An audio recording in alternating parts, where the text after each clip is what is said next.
Hey guys, good afternoon! Vamos conversar sobre um som muito característico em inglês que é o som do T e T no final das palavras. Eu vou começar falando sobre as palavras que têm apenas o T no final. Vocês têm que prestar muita atenção porque é um som muito característico no inglês.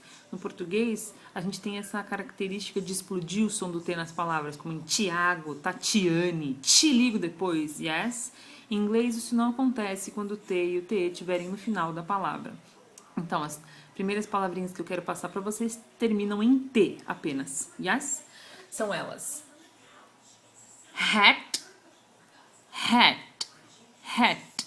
Esse som aqui, ó, é o som da língua batendo atrás do dente. Hat. Reparem que ele é bem diferente de hatch. Hatch, yes? Super outra coisa, outro som. Então comigo, vamos lá. Hat, hat. Outra palavra também terminada em T, que é o som da palavra carteira em inglês, é wallet. Wallet. Wallet.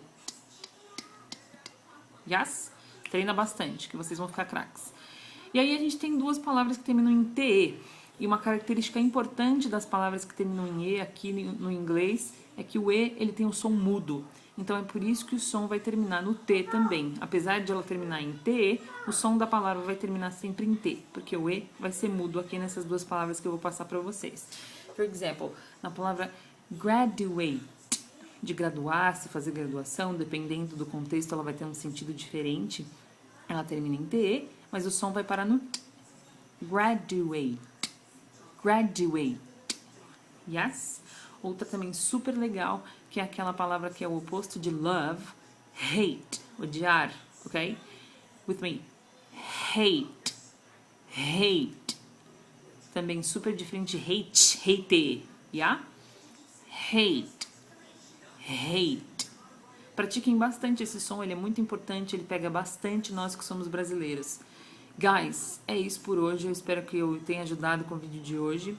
Like my video, share the video. E se vocês quiserem saber mais, entra no site que tem ali embaixo. Estou disposta a ajudá-los, aceito sugestões. Kiss, kiss.